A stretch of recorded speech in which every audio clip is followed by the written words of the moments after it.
Hello, I'm your host, Leonard Duncan. Welcome to a new episode of ATV-TALK and Motorsports Podcast. Please join us every Tuesday at 5 p.m. Pacific Standard Time. We bring you interviews with industry professionals, live events, live news about the motorsports industry in every episode. Enjoy the show.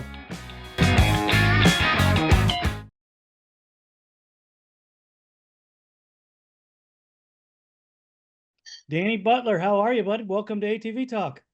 Good. How are you, Leonard? I'm doing great, man. Hey, thanks for taking some time. I know how busy you are in this time of the year. It's probably covered up with engines. Yes, it is. Right now, I have 19 engines apart. Man, Yeah, it's mind-boggling, isn't it? it is. It's really mind-boggling. Well, let me ask you this. Are they all the same engine or are they all different engines? All different. Oh, A lot of YFZ, obviously, a lot of YFZ Rs, KTM 250s. I have two of those apart. KTM 450, an old 0405 TRX, the old tried and true. yeah. Let's see. CRF 250, just a lot of different stuff. Some of it is dirt bikes. We do a lot of dirt bike stuff now, but all of our work is mostly ATVs. That's so cool. Hey, Yeah. why don't you just fill in some of the blanks, who you are? Well, we already know who you are, but Uh, what do you do exactly and where hold on. does this come from? Okay. Uh, let's see. I mean, I started all this when I was 5 years old. I got my first four-wheeler. My uncle raced flat track, LT 250s. He had two of those and he had a Quadzilla. So I got into it because of him. My first four-wheeler was a Moto 4, little shifter. And I was so small I couldn't shift it with my foot. I'd reach down with my hand and shift it. Oh, I'd chase my brother around, and that's where it all started. I kind of got out of it a little bit, and I was a big skateboarder.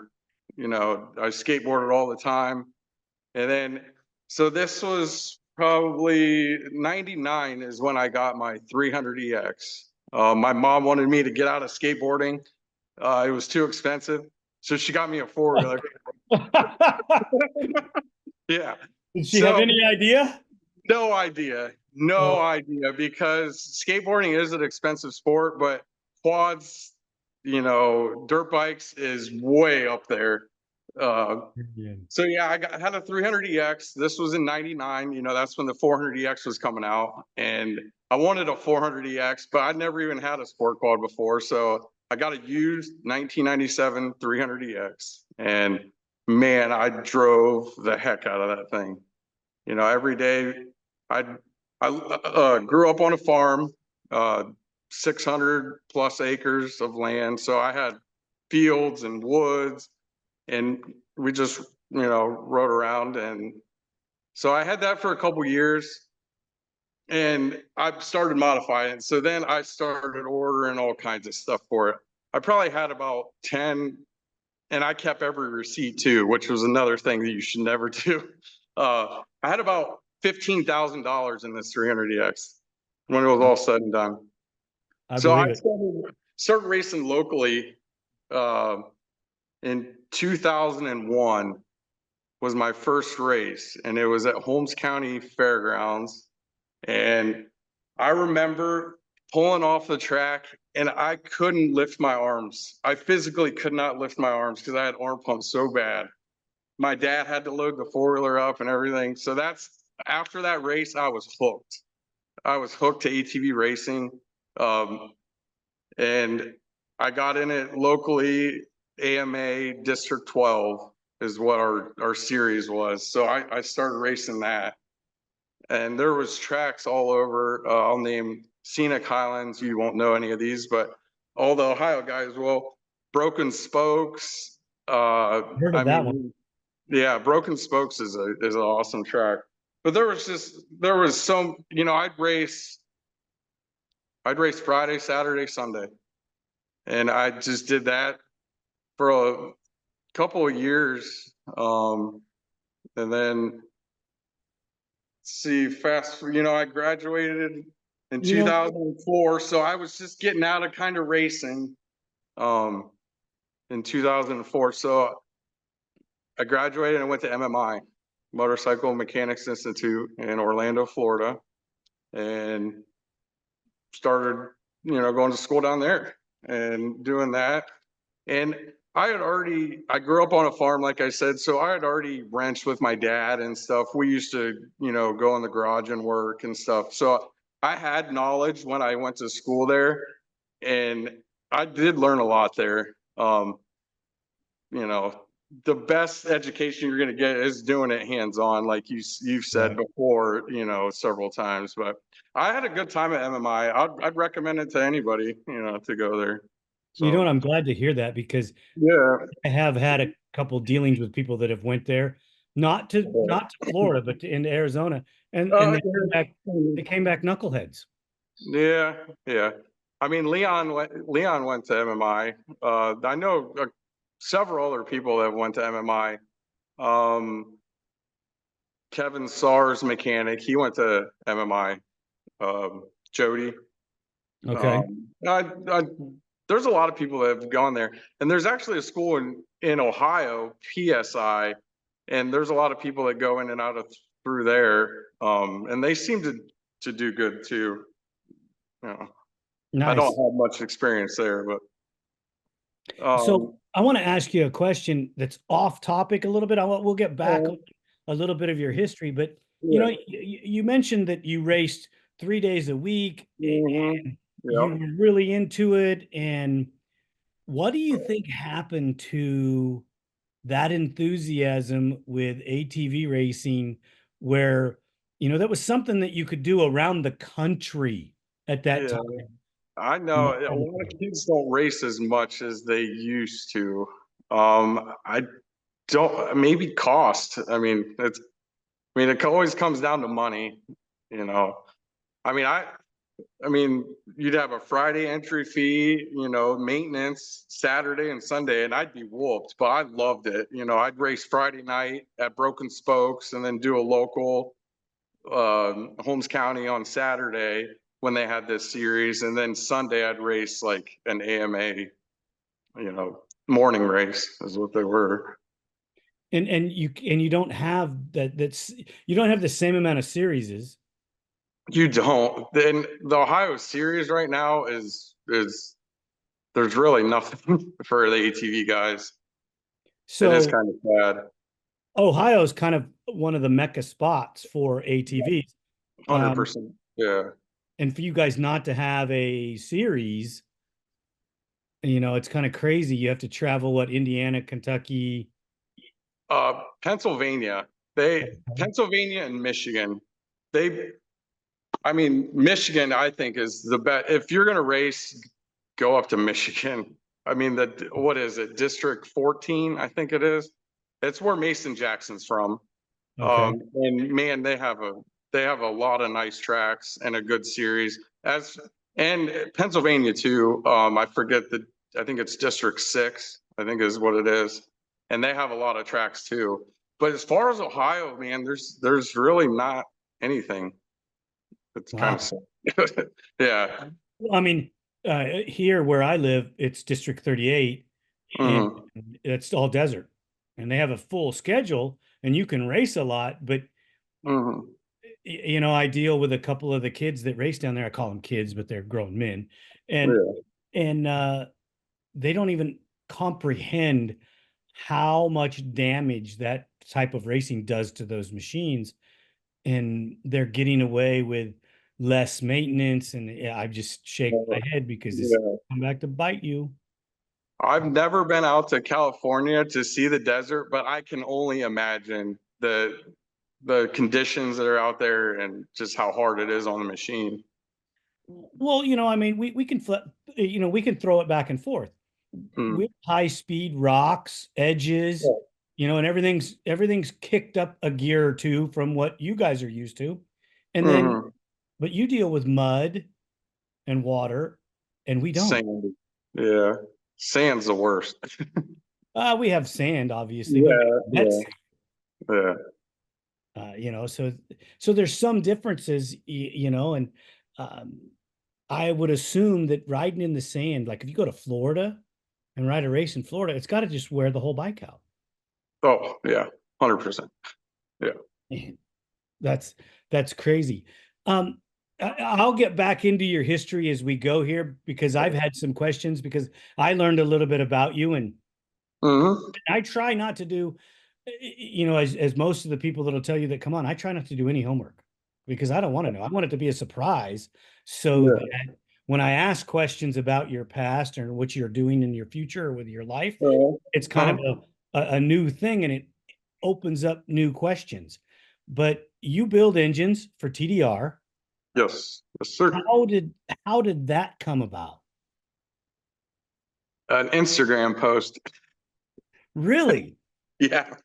Yeah.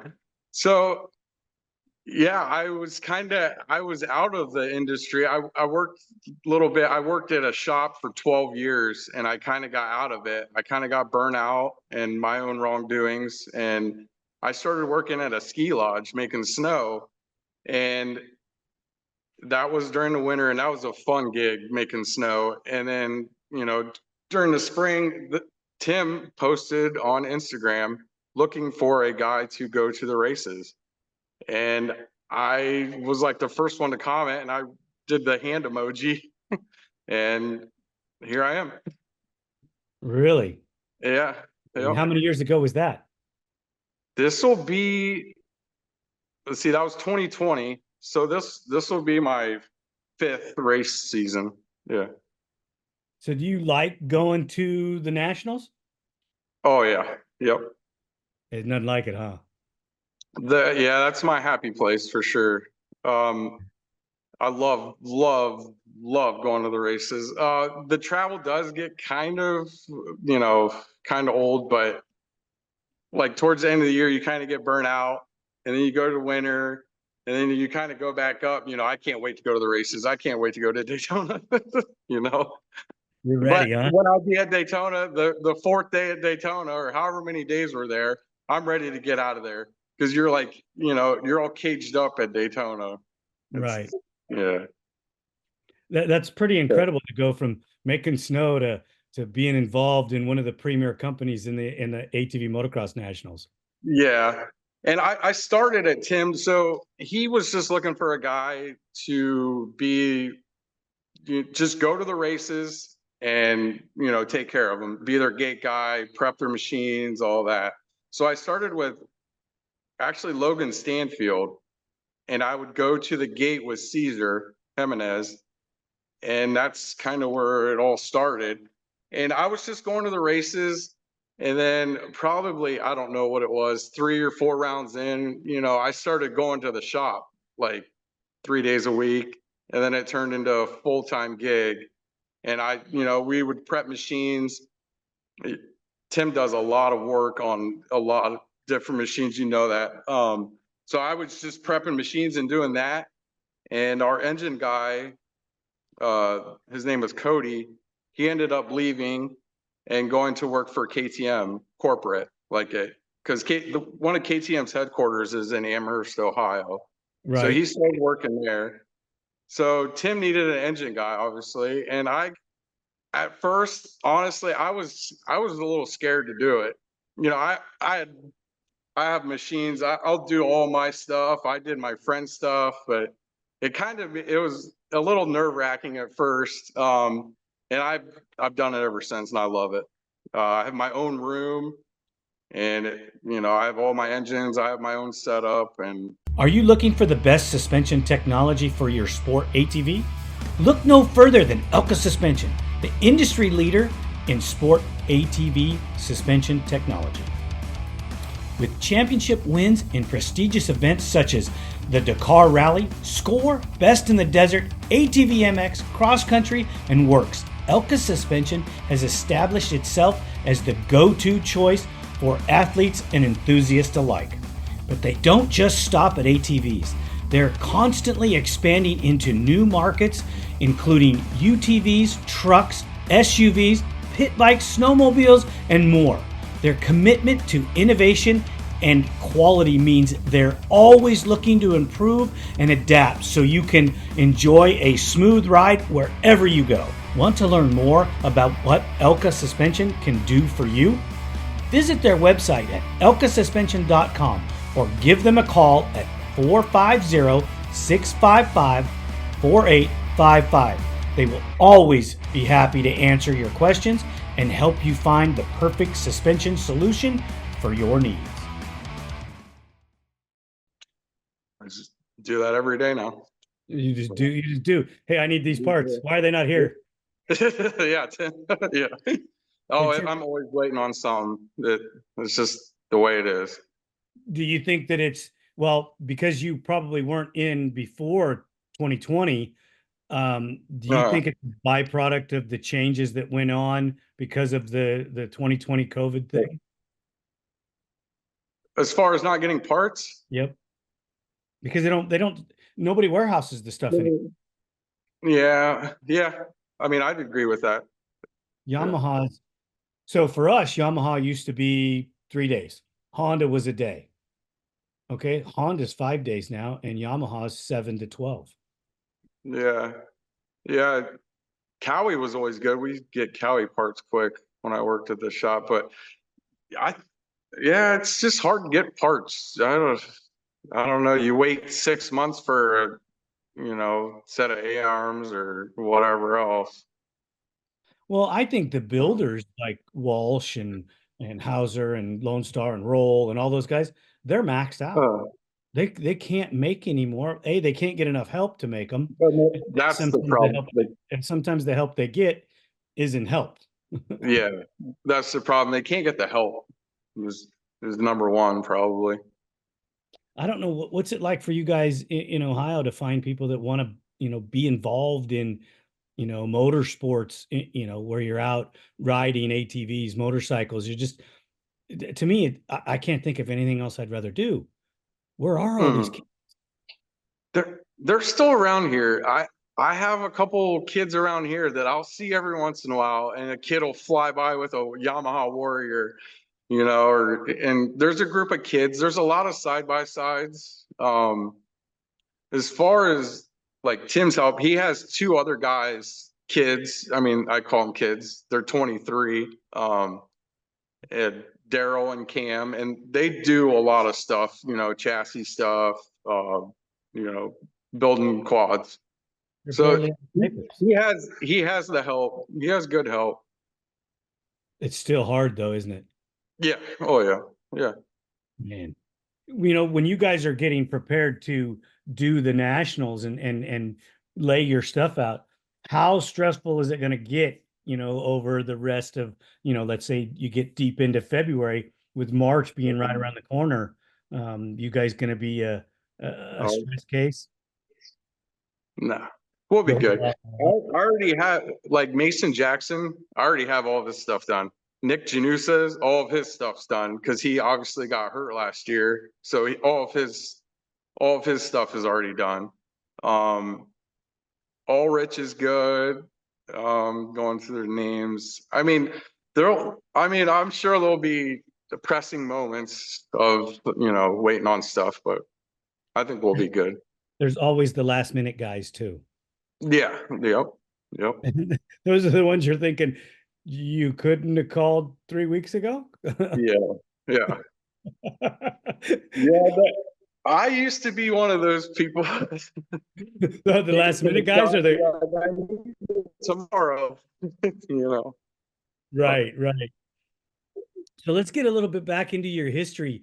When you came back from school, and you jumped right into working for a dealership. So when I graduated MMI, I came back and I actually got a job for the people that used to sponsor me when I was racing. Oh, nice. So Exodus Cycles is the company name. And yeah, when I got back from school, I had like $700 from like graduation money. And I literally went to Exodus and I spent every dime of it on a four-wheeler that I didn't even have yet. So so I bought all these parts and then I bought a 2007 YFZ 450. Okay. And yeah, so I worked for Exodus for a long time when I came back from MMI. For 12 years, I worked there. Nice. And then you went and did the snow deal. That's The crazy. snow, yeah. And Exodus wasn't a dealership. They we did a lot of repairs. We did a little bit of racing. When I started working for that company, they were getting out of racing. So Nate and Craig, the people that own Exodus, they used to go to the races every weekend. You know, they did what I'm doing now. So they were burnt out with that. And they started, you know, working on farmers, four-wheel drive four-wheelers and, you know, side-by-sides. That's when side-by-sides were getting, you know, real big. So I worked there for a long time. So how much do you think that developed you into your role now as working at a race shop, you know, where I would have to say it's an upper level, it's a step up in what you do and skill set. How much do you think working at the other place prepped you for working at TDR? That I can't what I did at Exodus, like working on foot, like right now I have one behind me, a 1986 four-wheel drive Honda. It was their first four-wheel drive four-wheeler. Working on that, you'll learn more than working on a brand new machine. You know, Right. that's the thing. When you go to MMI, you're working on brand new stuff. I mean, everything's new. You know, every bolt comes out easy. You know, I learned a lot working on a four-wheel drive four-wheeler. That's where I learned it all pretty much from Craig. That would probably be one of my biggest complaints is, you know, we work on all the old stuff that's been, you know, in a field for, you know, 10 years, and then they bring it in and it's a rust bucket, and you have to figure out how to get the bolts off. You have to, you know, deal with Black Widow spiders in there, and they don't, yeah, and they don't teach you that in school. They That's don't. interesting that you actually came from school and went back to school because they were teaching you things that they didn't teach you in school. Yeah, I mean, I did learn a lot of MI, but 100% I learned it all working on four-wheel drive four-wheelers. Which sets you up for the upgrade to TDR, right? Yeah. So That's really what I love working on is race quads. right. How much, I know you're doing a lot of engines. How much are you into the assembly of the race machines now where you're installing engines and setting up chassis? How much do you do that? Zero. Zero, really? It's all Yeah. engine. I just strictly do engines. I And when mean, you I go, also have to swap an engine out, you know, at a race or something or here and there, but as far as TDR, I'm strictly engines. okay, do you prep race bikes on the side? I will, Mhm. no, I don't prep any, like, not as far as like at the races, I will, like an amateur kid, I'll look over their quad and do that, but I don't do any prep, no. Really? They got Mm. you so busy doing engines, you don't have time for anything else. Yeah, I really don't have any time for anything else. Yeah. That's crazy. Yeah, I was you know, I was waiting on cranks. So Tim bought a snow bike, a snow dirt bike. So I had to pull the engine out of that and then I tore it down. But, you know, every once in a while I'll go to the other side of the shop and, you know, maybe do a side by side or actually I rebuilt a four-wheel drive Polaris 570. I did the engine on that. So I physically pulled the engine, rebuilt the engine, and I put it back in. So, but mostly I just do engines. And I like it. I like doing that. That's got to be something. Well, so the way our shop works is my brother's the engine guy, and I'm, Yeah. you know, the install, set it up, you know, get Uh-huh. it do all the finished details and, roll Uh-huh. it out, test it, plastics on and give it to the customer. Uh-huh. Lauren will get involved in some of that, but for the most part, I would prefer to do the engine part, but I didn't get to pick. He had already had the seat, and Yeah. big brother gets the job, not little brother. Yeah. I hear you. I mean, I'm I've a got to do some engine stuff, but just never it never quenched my thirst for it. So every chance I get to work Mhm. on motors, I love it. Oh It's yeah. Yeah. there's nothing like building a machine, where you get to set the motor in the frame and put the suspension together and get a feel for it. But there's nothing better when you put your own engine together and put it in the frame and then go Yeah. Oh, I know. It's very rewarding, especially when, yeah, I do engines and, Janusa gets a whole shot.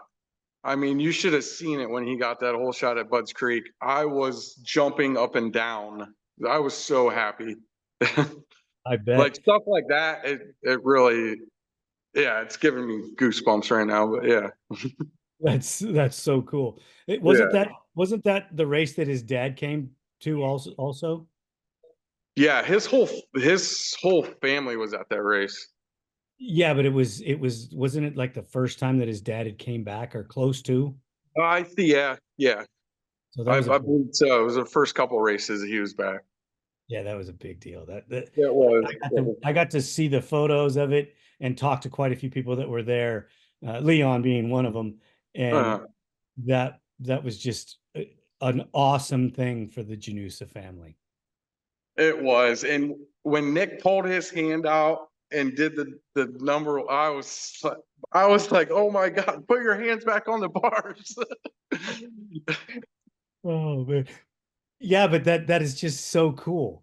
Oh, it is. It's awesome. And I yeah, that picture is that's an awesome picture. It is. It is. What about Mason? How's he to deal with? Because he's still young Well, and he's still green, basically as a pro. he is, and Janusa got hurt. So when Janusa got hurt at Ironman, um, I kind of didn't have anything to do really, because my guy was hurt. So I started just working with Jackson. So I would go to the gate with him, do the gate prep, and Mason is a very, very good kid, and yeah, he's fast. He really is, and he is green. I mean, the field was hurt, and there was a lot of guys injured, but man, he rode really good this year, and back to back pro am champion. Right? And that's So a feat all in its own because he was not in a class with all those pro am guys that weren't fast. They were all fast. they were all fast. Yeah, yeah. Yeah. He had to work for every win. I And mean, them SAR Jackson battles were awesome to watch. They yeah, really were. I got to meet Mason, you know, at the Briarcliff round, Hmm. and I got to meet his sister too. And they're Hmm. both in the pro class. She's in the WMX and he's in the pro class. I'm sure their parents are fit to be tied. Yeah, Two pros, and I mean yeah, ATVs, and she yeah. knows she's no slouch either. She's not. She probably kicked my ass. I'm not going to go ride with any of them, so I don't have to worry about Yeah, it. yeah. I mean, I'm definitely not going to go to the pit bike races with Janusa. No, fastest 90 rider in the world. Yeah, I'm not gonna. Why do I want to go get Yeah, embarrassed when I'm out trying no, to have a good time? yeah. I mean, he really. Have you ever seen him ride in 90? No, I have Like, not. like it's unbelievable. It is unbelievable how fast he goes on a TRX 90.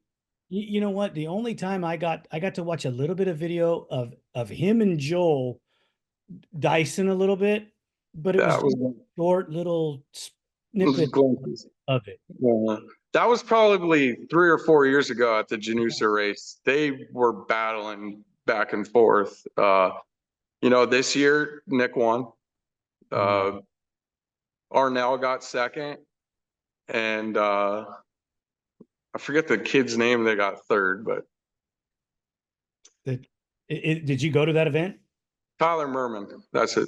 Tyler Merman got third. I did Okay. not go. I've wanted to go to his event, but I didn't get a chance to go. I think I'm gonna set it up with some of the guys that I know that help me when I want to go to travel to events. I think that's the event that I'm gonna try to travel to because it looks like they had so much fun. And to just be a spectator there, which I'll Yeah. be able to be, I'll have to be doing what I do with the podcast, doing videos, talking to people. So you get to watch part of the race, but just the vibe of that place just seemed like it was just fun. Oh, it's awesome. Yeah. I mean, what Nick does for that race, like the banners, I mean, it looks like a national track, all the sponsors and stuff. He does a really good job with the event. I would love to, maybe next year. I keep saying that, but maybe next year I'll go. Well, Joe and I were talking about it. ATV racing used to be, even when you were racing in the pro class, it was fun. Mm, And maybe we've lost a little sight of fun. I I would agree with that. Yeah. And even in the lower classes, those guys are coming out and they're riding pro quality bikes in the B class, and Yeah. some of them, Don't get me started about that. well, yeah, I mean, it doesn't make sense. Yeah. They have pro level engines in their racing C and B class. Yeah, not needed. Yeah. And most of the kids can't handle them anyways. Yeah. Yep. Unreal. And then they ask for more power.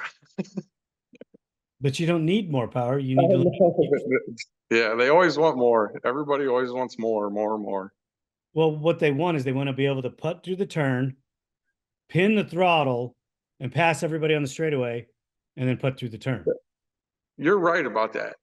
Yeah, I mean, I don't really think kids never really rode like a 400 EX or a 300 where you have to like keep your momentum. Kind of like if Janusa rode like when he rides a 90, he just keeps his momentum and it's just unreal how fast he can go.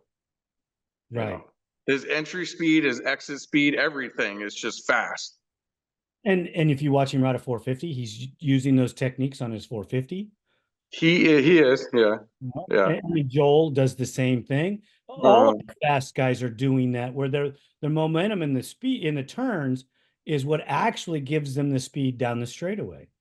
mhm. You I've know what? noticed when I was down at Decker's one year, I was watching they had like a sand track and I was watching Joel ride and the way that he drags the brakes and in a corner, he's just like clutch brake in his foot, he's always dragging his rear brake too. He's just unreal with his control the throttle control, brake control, clutch control, just everything. He's It's amazing. it is. It's a phenomenal thing. So I don't know if you watch any other types of forms of racing, but MotoGP, Mark Marquez, they did a story on him the year before he got hurt, and Carl Crutchlow said that nobody will ride like Marquez because we go through the track and we will use the front brake, X a number of times, or skip Mhm. the front tire X number of times, and Marquez will do that 20 times more than we will, and can hold the bike up and can ride it. Yeah, And it's about, I don't watch MX. I don't watch that, but it is crazy. yeah, I mean, the guy does things on a motorcycle and on the asphalt that you shouldn't be able to do. Yeah, yeah. And Joel's a phenom. But I think that the level of the game is going to catch him. They, they, Yeah, they have it's to. 3 years. I mean, I think it's gonna take another 3 years though. Maybe, maybe. If it does, it does. And more Yeah. power to Joel for being that guy that set the bar so high that everybody else has to elevate. And that's what it's all about is getting better and getting better and getting better. I don't think Joel's machines are putting out dynamic, more horsepower than everybody else. They're They're probably putting out a little bit less than people think because he can just ride them and get peak power out of them in every aspect. When you're going through the whoops and doing things where you're only touching every third one, or you're going through there a gear or two gears higher than everyone, mm, that's not motor. That's just the ability to ride the machine. skill. Yeah. Yep. And how do you teach that? You're born with it, I think. Some of it, some of I, it, I honestly think yeah, he's a phenom. He really is. yeah, I'm super impressed with his talents. But I don't think a guy like Nick or Max Lindquist or even Chad Wienen, Chad is a self-built guy. He redefines and redeveloped himself. Look at the way he rides now. If you watch the videos of him riding, coming off of his injury, Mm. he looks great. He's he's I mean, he's always been fast. I remember watching him freaking like 2008 race. I mean, on a LTR 450, and it's just that was the first time I ever seen him ride, and I was just my mouth was dropped. I mean, he was hitting jumps that nobody was hit. This was at Field of Dreams in Pennsylvania, and the dude was doing stuff that I was just like, how? He's just so big, and he's he's a beast. Yeah, and well, he had to learn like we were talking about this on the morning show. Joe and I were. It takes longer to develop an ATV racer. Look how long Joel's been a pro. So, yeah, Okay, he's been a pro a long time, and he started in roughly 2011 or 12. 12 or 13. Yeah, yeah. Okay, so that's a number of years that he's been doing it, and Chad has been doing it for an extremely long time. Chad was a pro for quite a while before he won a race, and he broke a ton of machines. Yeah, I'm trying to think when he went. I know in 2008 he was a pro, but I don't know when his rookie year was. I don't remember either. I think it was I believe he was a pro in seven, maybe And even so it might have been seven was his rookie year. I know in 2008 he was racing. I remember standing, I don't even remember where we were shooting the shit with him when I was working on Tavis Kane stuff. And, he was just a nice kid. He hadn't even won a race yet. And he was just a great kid then. And, I still call him a kid and he's in his 40s, but Mhm. I'm a little older than he is. So Yeah, it I happened. mean, when I was racing nationals, I mean, Joel Hetrick was on a 90, a chipper. I mean, what Joe said this morning, Carpe Diem 2, when Joel was on a mini quad, the guy that was with him was actually Trent Candle, and he was a local guy, a local pro, and raced for Hetrick Racing. And that was the video part. And I watched that video part all the time. Nice. Yeah. Nice. That's there's a lot of history that people don't even know. They don't even remember things.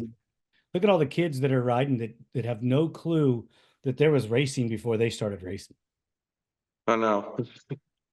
Yeah. And I actually I enjoy like the old stuff. I never used to when I was I was like, I don't want any of that old stuff. But now I really enjoy the old machines like Elsinore's, old dirt bikes. I don't really get into many, well, I guess that 86 is old, but I like old dirt bikes. I'm really getting into those, restoring those and stuff, doing the engines on those. It's hard to get the parts, isn't it? Yeah. Yeah. Do you find them on like the uh, social media pages where the guys are hoarding some of that stuff and you can sift through it? Yeah, uh, eBay, Power Sports Nation. There's just, I mean, there's a bunch of used parts places in Ohio too. Cycle places that have used parts. And they are awesome but you have to find them and you have to be able to, dig it out. Well, yeah, I got two. I don't know if you ever heard of a JT1 Yamaha. It's a little 80cc two stroke. It was one of the first mini dirt bikes. Okay. Um, I probably do. super rare, and I have two locked up engines, and finding parts for one of those is like crazy hard. Oh, Crazy hard. Yeah. So it's been sitting there for a while. It's yeah.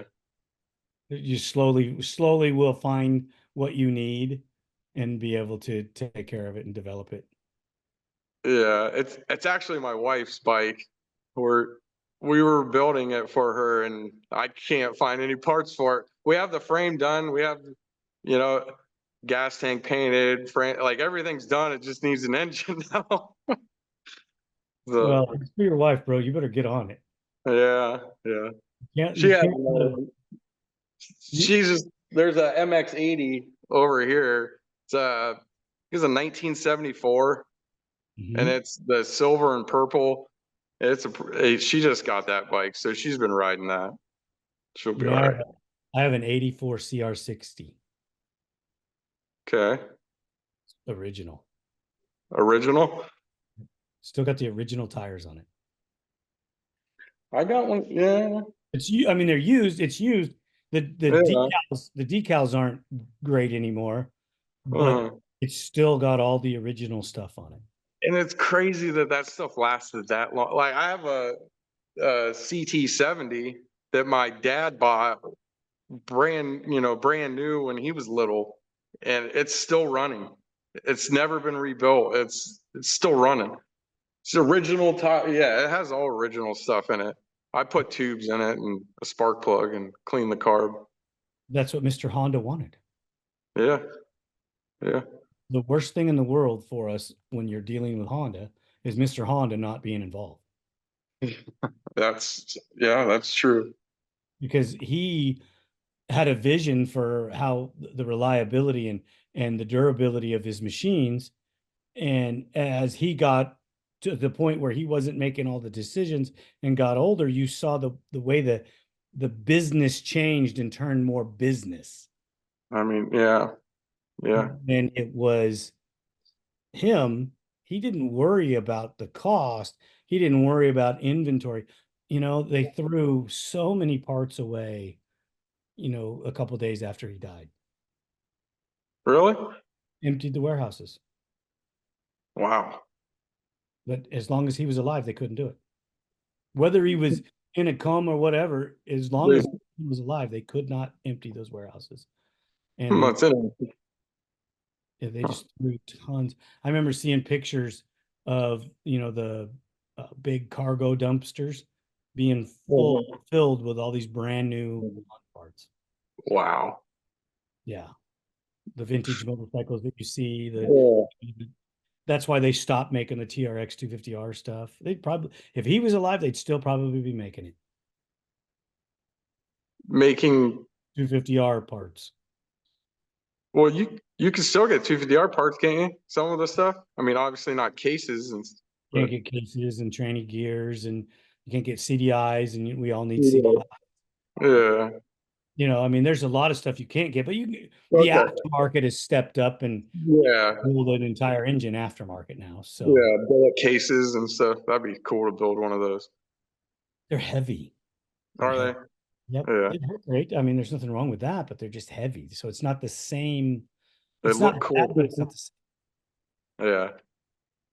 There's nothing like the original 250R stuff. There's not. No. So, but you come more from the four-stroke era. How much two-stroke stuff do you do nowadays? I got one two-stroke engine apart, CR250. I don't do barely any, maybe one or two a year. Wow. Yeah. As That's, far, yeah, I mean, the industry portion that you do is four-stroke. yeah, yeah. And we don't do any mini quads, so yeah, Yeah, that's a whole nother nightmare, isn't it? yeah. Yep. I mean,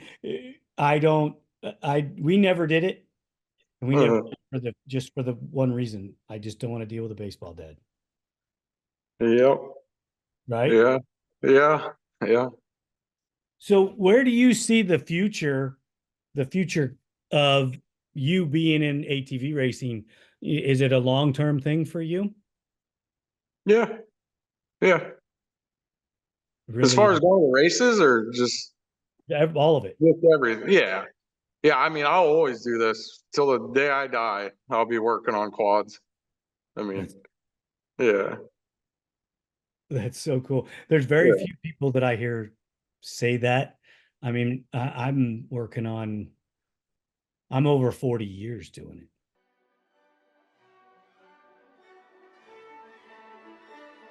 Are you ready to be captivated by one of nature's masterpieces? Discover the breathtaking beauty of Antelope Slot Canyon, a natural wonder in Page, Arizona. Join us on a guided tour and immerse yourself in the mystical light beams, rich colors, and serene landscapes. With tours at prime sunbeam hours, experience photographer's paradise and capture memories that will last a lifetime. Comfortable shoes, a camera, and a smile are all you need for this adventure. Book your journey today at Antelope Slot Canyon Tours and let the canyon enchant you. Please visit us now, antelopeslotcanyon.com, for more details.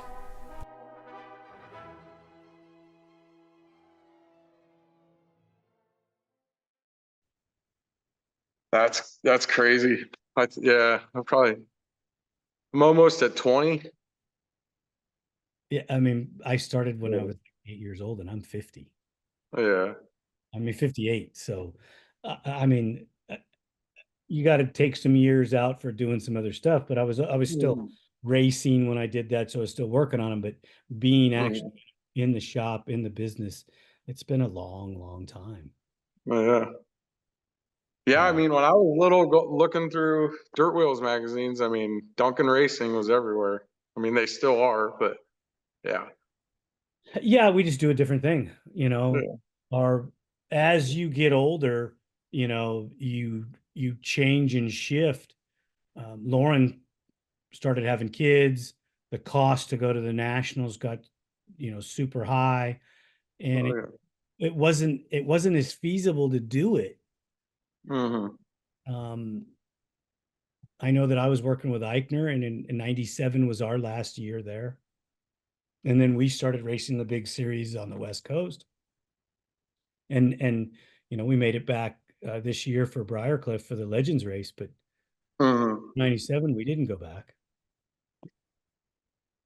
I mean, I went back in 2007, and I did some stuff with Spader, and I did some stuff with Kane, but I didn't, tow the rig back there and do things like that Yeah. back in their stuff. So It's it's been a while. Yeah. That's crazy. yeah, it is. I mean, I to do it before some people that are adults like yourself, Hmm. and then you were racing in '08 as a young man, in the time span, it is pretty crazy. Yeah, it's not. What's your favorite motor to work on? Ooh, that's a good question. A CRF 450. CRF 450. Why? Yeah. I just like Honda. The way that Honda puts stuff together, I just always liked them. The way that they do stuff. The Really? CRF 450. I mean, I don't know if I had to pick. I'd pick them all, honestly. I mean, I like KTM 250s. The YZ 450. They all just have their little differences, but they're all pretty much the same. You know. Right. Yeah. How I mean, how do you like the KTM stuff, really? I was hoping you were going to ask me this question. Um, when I first started doing engines, I had never touched a KTM before. And I started doing KTM 250s like all the time. And I really do like that engine. The is it's more finicky kind of stuff, smaller, but once you figure out, how an engine goes together and they're really good engines. I mean, the quality of them, their shift drums, the clutch baskets, transmissions, the cranks. I mean, they're all high-end parts. I know that they are sourcing stuff out now to Taiwan, but as far as the KTM's, I love them now. I used to hate them. I was like you. I did not like KTM engines, but I've grown to love them. I It hurts for me to say that, but I've grown to love the KTM's. so answer me this. Do you think that their quality is on par with the Jap stuff? Right now, yeah. Oh yeah. If So not better. because Their it, transmissions are better, their cranks are better. Yeah. Oh yeah. that's freaking crazy.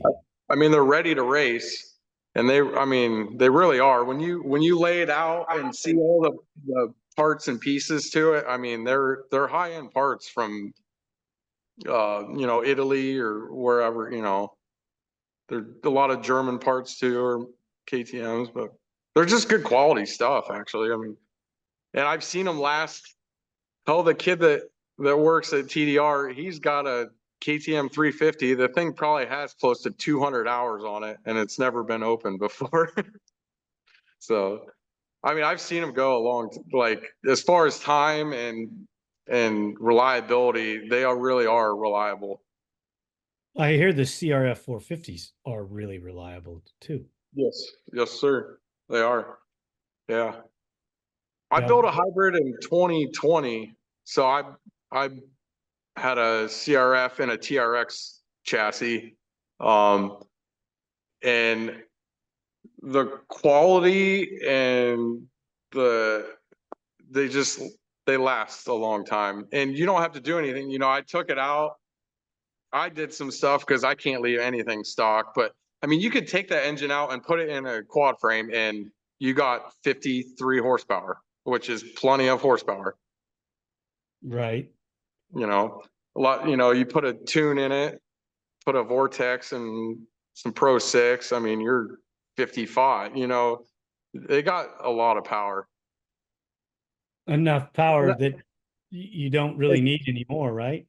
it's I, you know I'll t- I sold that thing. I built a 2020 CRF and I set up for flat track and TT, and that's kind of what I do now. Instead of motocross, I do flat track and TT. So I had that in a TRX frame, and I had raced an 0405 previously. Um, the CRF's fast. I mean, throttle response, fuel injection, it's amazing. But the the way that thing's made, it's made for you know, a big dirt bike tire. The transmission ratio in a quad with four wheels, it's kind of weird. The gearing's kind of different. And it was just seemed too top end to me. Not enough bottom, if that makes any sense. Yeah, it 'Cause, does. Totally. Can I you mean, change the acceleration curve in the vortex to give yourself more bottom and make it yeah, I could have. I had a stock ECU, but as far as I did get it, the gearing is really what, man, I forget what I ended up like a 1441 or something big. But Okay. I just I didn't like the 0405. That's I Gotcha. love that engine. That's what I have right now. It's set up for flat track. And the it's just a different power. It really is. Well, like we were talking in the show, you don't, it doesn't really, it's not violent. You can build the engine and do all the work to it, put a big carb on it, pipe, high compression piston, do all the stuff. Yeah. And when Yeah. you freaking mash it, you just sink into it. It's not snapping your arms back and ripping them out of the Yeah. socket. where the other motor designs do that. Yeah, I mean, mine's pretty built. It'll rip your hand off. Especially, it was, let's see, it would have been 2010. It was a 500, TRX 500, full sparks head. I mean, it was a fast quad. I sense it's a 450 now, but it's still fast. Yeah, but they don't have the same snap as Yeah, the yeah, 06 version yeah. or the CRF stuff. Mhm. That's why, when you get an older guy and you put him on an 0405 that's built, it affects them less than when you put them on an 06 up. I gotcha. You know, Yeah, they can't, it's harder to hold on to that newer version. yeah. The FCR carb, you mean? No, we would put Or FCR, the thing oh, you was, went for yeah, and it was still manageable for the rider, you know. yeah, And yeah. we did a bunch of work with the Edelbrocks for a long time too. I I've done mean, a little bit with those with the 400EX Elderbrox, but it's you have to really want to work on the machine if you're going to put an Edelbrock on it. yeah. Yeah, it's just that accelerator pump is exposed, and when we were racing works, I would Friday we would if we got practice on Friday, I'd take the carb off and take it to the Mhm. hotel, clean it, Mhm. run the accelerator pump, get it all back to it, go put it back on the bike, ride Saturday, bring it back to the hotel, clean it, prep it so that it was ready for Sunday. And when we went to the FCRs, you didn't have to touch it ever. Mhm. Did those Elderbrox did they break needles a lot or no? No, Like they would break the accelerator pump yeah, shaft because the accelerator pump would stick inside there because it was exposed to the elements. elements. Uh-huh. Well, I just remember those old FCRs that we used to put on 400EXs. Those things used to break needles left and right. I don't know why. I don't know either. Was it the motorcycle version or the aftermarket version? It was a motorcycle version. What was it? FCR was a 40 mil, I think. Is what 39 or 40. We never had needle problems with them. We always yeah. I always saw needles break. Wow, that's crazy. I love it. Yeah. I bent one needle, and that Mm. that caused some massive problems when it stuck.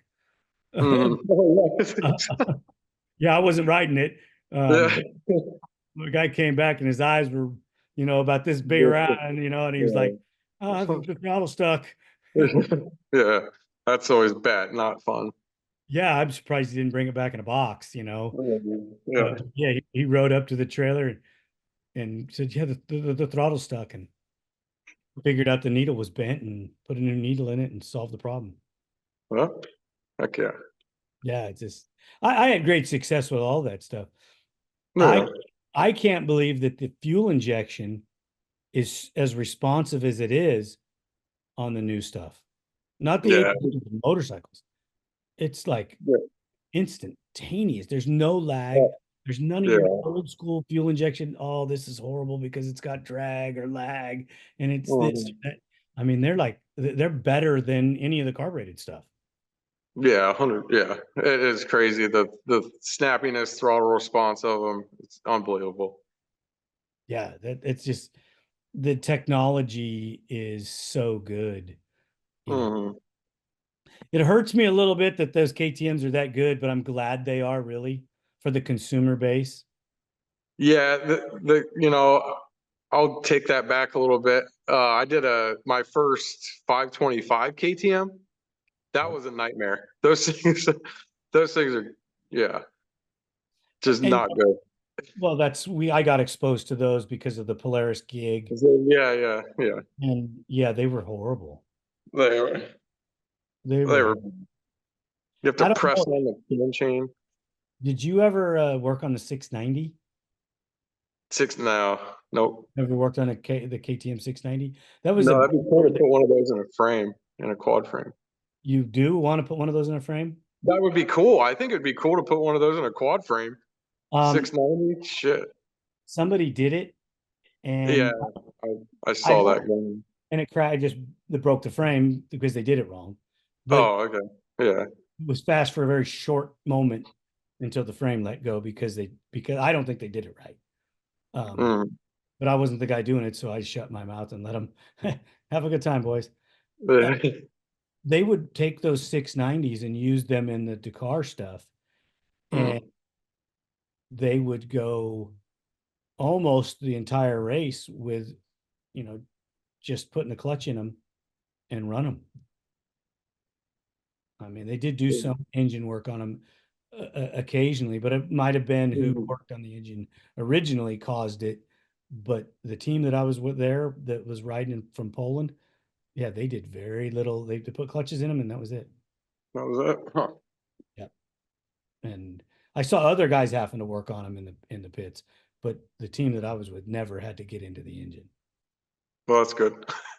Yeah, and Yeah. if you ever got to go to a Dakar and watch the KTM factory team work, that Hmm. that's pretty impressive. You're in the middle of the desert. There's not a soul around for miles, I couldn't imagine. and these guys have a their big man truck set up. You walk by them, they have it tarped Hmm. off so you can't see anything, and if you do get a glimpse in there, it's like a surgical room where they're working on it because they take Hmm. that bike immediately behind the truck, wash it, bring it back in, and disassemble it to the frame, and then reassemble it, and they're done. Let's say their guy gets in at 1, you know, Uh-huh. they're all at dinner by 4:30. Crazy. Yeah, and the bike's, Crazy. got a cover over it, set and ready to go. And you just like, wow, that's. I mean, they have a fleet of guys working on it too. It's not one. Oh, yeah, yeah. You know, I mean, I had many, many sleepless nights working on that frickin' Raptor 700. Oh God. Some French knucklehead got to work on it before me, but that happens. Yeah, yeah. Have you done many of the Raptor 700s? I've done a couple. Yeah. Done only two. Yeah. I like that machine for off-road stuff. Yeah. I mean, as far as the only, I mean, I built like just a trail Raptor 700. I did race against a guy that had a Raptor 700, and man, that thing was just built to the moon. Though it wouldn't stay together. That's That's the problem. You have to, do so much to keep the engines. When you get really crazy with them, they're just not going to live. yeah, yeah. Little raise the compression, little put a cam in them, go That rock. was it. Yeah, that's all you need to do. All these, yeah, they're stroking big bore, putting like Mitsubishi Eclipse throttle bodies on them, and just for all kinds of crazy shit. Yeah, what? Why? Yeah. I'm not a huge drag racer. How about you? And they were fast. I mean, this thing was competitive to a 450. Like, I mean, he would beat him every once in a while. He'd beat us, but man, the thing just handled like crap. You'd go around the corner, he'd lose a lot, but man, he'd gain a lot in the straight. But Was this on flat track? yeah, flat track, like a 3/8 oval. And he's only given up 25 pounds on you. That's it. Yeah, You could have yeah. lightened up the bike a little bit and set it up to work. Uh-huh. You probably never would have touched him. Yeah, I don't know. I s- he had it. I mean, he had it set up. I mean, there was, he had suspension A arms, sway bar, all that stuff. But I guess, yeah, he scaling it and set up. Yeah, the right person probably on it, he probably wouldn't have been touched. Yeah, I think that it's a great platform. Um, you may not ever get the chance to do this, but if you get to see one, Uh-huh. without all the fenders off it, you put it on the stand, take the wheels off of it, and take the all the plastics and the gas tank off and look at it. It Uh-huh. it gives you that illusion of that you're in the NASCAR shop because Really? it looks so trick. I mean, quads as you're building them all look pretty neat, But this Yeah. was sitting there, off the ground. I had the new axle in it, the suspension Mm. and everything, and it just freaking was. It was a, a very breathtaking sight. I still don't know Mm. why it just clicked. It just was awesome. Huh. I mean, I've put thousands of machines together, and you Uh, you get that with certain ones, but this one I really like that bike. I don't know why. uh, I didn't like the dual port head. I like okay. the single port heads. Uh, The dual port heads were never as oh, fun. the 660, you mean? No, the 700 dual port head Oh, that's okay. All right. changed from '06 to 14 was a dual port, Oh, and in, uh, in, in 15 they went to the single port. yeah, I got you now. Yep. I did a lot of testing with the 660 as well. Mm. It was That's what I raced in the desert. Yeah, fucking dude, I was a fat guy. I couldn't ride. I had to ride a big bike, man. I was 200 pounds, and my he was 270. Yeah, we were like way too big to be racing desert. Yeah. I'm a bigger guy myself too. I don't know. It has its advantages, traction, one of them. I don't know. Right, right. Like When look at Heath Hanna. That dude's okay, I mean, he's lost a lot of weight, but Heath Hanna, that kid's a beast. right. I You mean, know, I felt bad for him this year. I thought that looking at the finishes and the way he was riding, I thought that if he could have just got a little luck to go his way, he could have moved up in the standings quite a bit. man, he did. He finished out good. I mean, at Loretta's, he podiumed at Loretta's. Right. Um, yeah, yeah. He just had bad luck, man. He really did. Right. I, I wish the best for him this year, man. And that pro-am class this year, Heath Hanna, Cody Houghton, Noah Arnell, I think Kale Deal, if he's still racing, but those guys are going to go at it. That's that's And, that, three of them are TDR guys, so it'll be cool. that's a loaded class right there. It's going to be, yeah. Man. Yeah. And it was loaded last year. It was. I love the pro-am class. I love watching that class. Do you think that uh do you think that those same guys are going to race it next year? What you mean, like them staying in the pro-am class and Or not moving to think pro? Sar and Jackson are going to come and race it next year?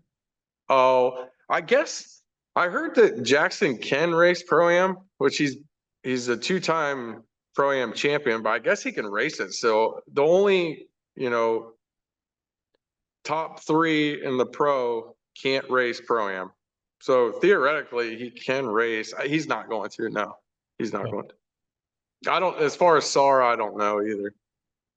Probably not. I don't even know if Sar is coming back this year, is he? He is. I heard he's coming back. Is he going to be with Music again? No, I heard that he might be under. Well, I don't know if I should say. Oh, yeah, it's okay. I don't know. Yeah, That's I okay. heard he's coming back. Okay, that's cool.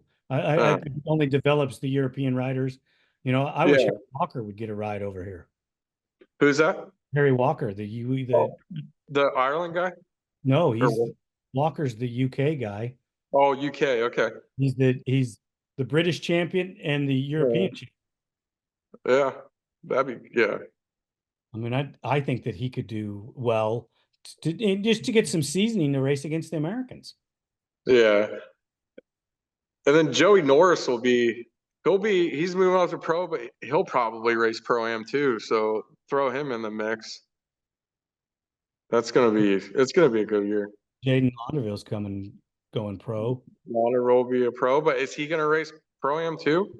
I don't Nope, know. they're not No. going down. They're Uh, only going to race the pro class. I I think your rookie year, your sophomore year, I think, man, it's good to get more time on more racing.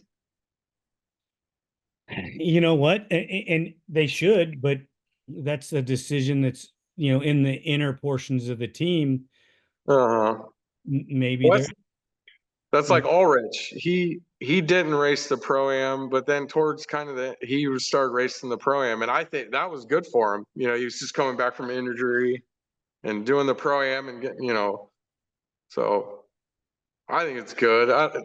Guys that move up, they don't want to move down, but it's a Pro-Am class, so it's a pro class. And and if it was a true Pro-Am class, they'd be paying money. Because a Pro-Am class is supposed to pay money. It's supposed to pay 50% of what the pro class pays. Well, the Pro-Am class.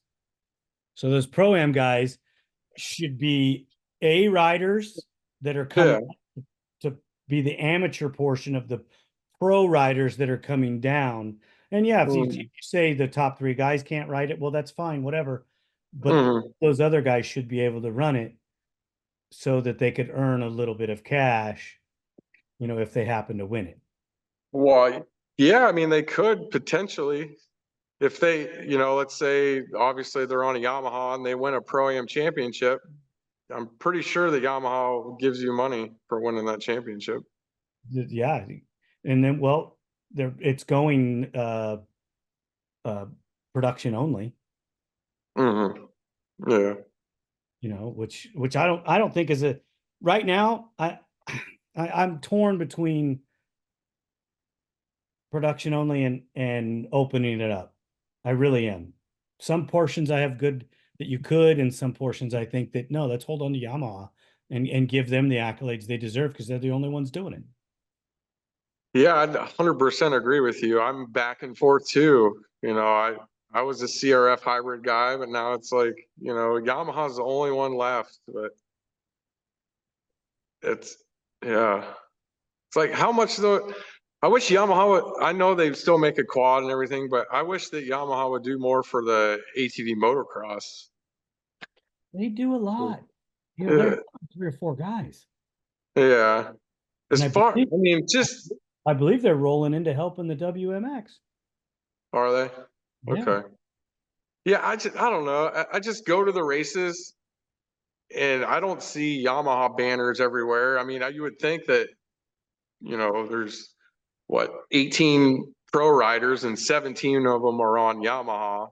You would think that there'd be more Yamaha stuff around. I don't know. I just don't see that. I kind of wish that they would lay the pits out like the pros rigs would. Like the pro dirt bike guys? Yeah. Because Hetrick is a second row guy. Hetrick should be forced to be a front row guy. Yeah. And what they used to do in the old days is if you were top 10, you ran a top 10 number. I believe that for the spectator group, dude, if you earn number 3, you run number 3. You earn number 7, you run number 7. And that's just the numbers you run. So everybody knows who those top 10 guys are. The other guys, you run whatever you want. Yeah. No, that makes sense. I like the red plate deal with the point leader. Number 5 has got the point lead. He's the red plate, and that's the guy you're chasing. Yeah. I mean, the pro row thing, there are some pretty good pro rows. It's just a matter of getting all the parking figured out at the nationals and stuff. But yeah, if you're top 10, then you're supposed to be able to park at, the pro lane or whatever. I mean, Ford has 2 rigs, and I mean there's just, I don't know, there needs to be more people racing there, to make it bigger.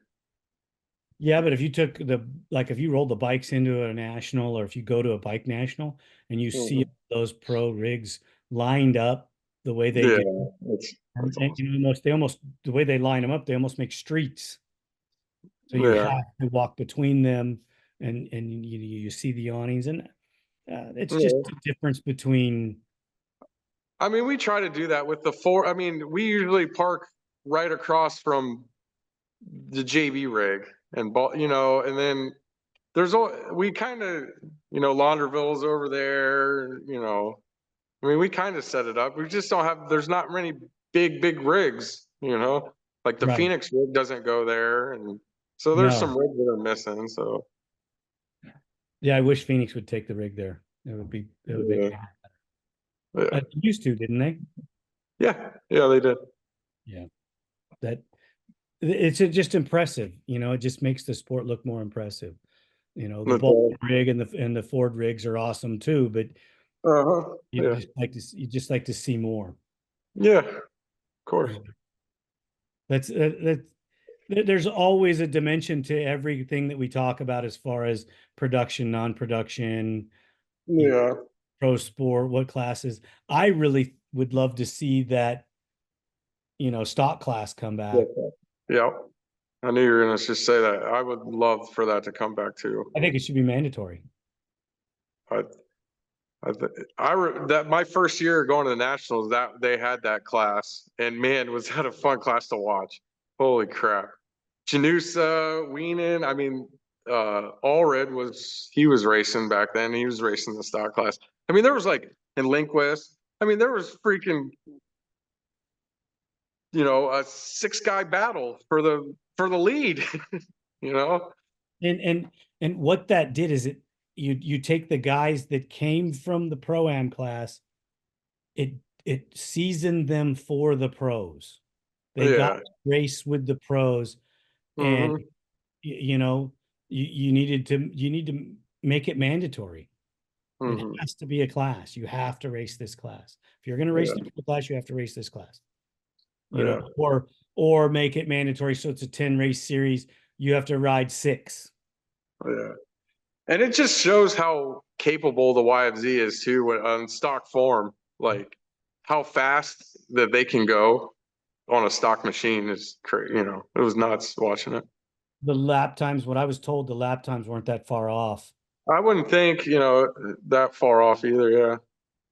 I think they were 3 seconds Three slow. seconds. Yeah. 3 or 4, I would think. Yeah, that's nothing Yeah. for a stock bike.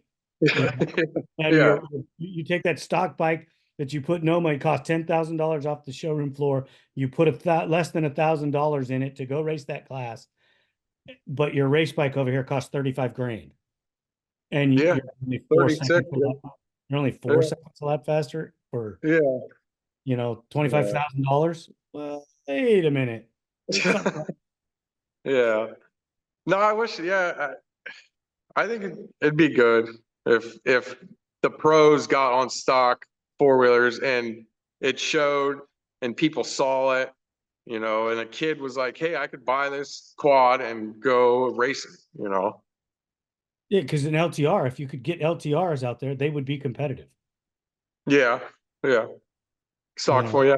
Oh yeah. I Well, mean, you so, had there was a KTM out there too. Reed was out there on a KTM, not a stock class. The yeah. guy, he owns All 4 Racing. He was racing that. The problem is the KTM's are unreliable. Yeah, I mean, yeah, kind of. Yeah, The those older problem ones are unreliable. Yeah, that I believe, like if you wanted a company to come back and make machines for the ATV world, I think KTM should be the company to do it because they have 3 brands that they're going to roll out. You're going to have an yeah, orange, white, and a red machine, yep. and they're all going to be basically identical. But why not? You take their And 450 plant motor, oh man, yeah. put it in there, and roll it to build a good chassis, Hmm. and there you go. That'd be awesome. Yeah, like they have so many different machines, and I would be happy with a 2015 KTM 450 like that platform and put that in a frame and voila. And I don't know, KTM's obviously having problems with, they almost went bankrupt and blah, blah, blah, but that would be really interesting if they came out with a quad. It would be. Yeah, I don't think they're going to They're because not going they're to, in no. MotoGP and they're having Yeah, financial problems and they yeah. transferred a bunch of stuff to China. Taiwan, Yeah, they went to China yeah. too. China. Yeah. I haven't seen it. I haven't seen any, like, I just got some parts was a couple weeks ago and it said made in Taiwan. And I had some old parts from the same part, and it said made in Japan. So it is kind of, I mean, the same part, looks the same. So I don't know. I know that I still deal with a lot of Keyhine stuff, and Hitachi bought Keyhine. Okay. And if you look at the quality of the part, Mm-hmm. finish is different. You know, I haven't seen bad quality. I just see a different Finish. Yeah. Hmm. You Well, there's know, a difference then. Something. there is a difference. The cast Yeah. is different. The, Yeah. the the carburetor itself, the finish on the outside of the carburetor is different. The Mm-hmm. jets are different. Mm-hmm. Yeah, the external portion of them. So I don't know. Maybe they're doing something different, or they're having them made in a different place. I don't know. Yeah. It's hard Hitachi telling. a step out or added a step. Who knows? Yeah. Yeah. Hard telling. Crazy stuff. Hey, Danny, I Yeah. want to thank you so much for taking the time with me after your Uh-huh. work day No, no problem. and talking ATVs. I really, really, really appreciate it. Yep. Yep. Thank you for having me.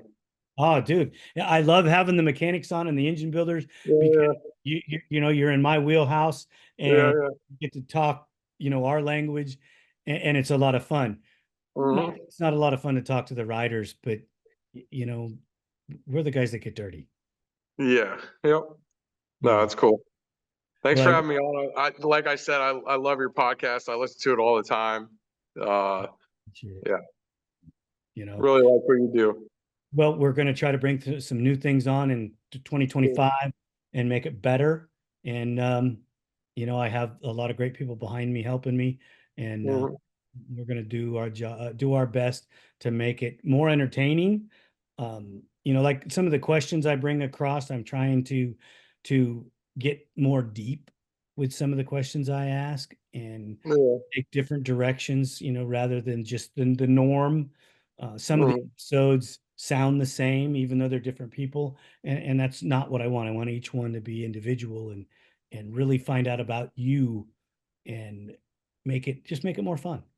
Yeah. Yeah. So Cool. we're going to shoot for 2025. Expect another invitation because we still have more to talk about.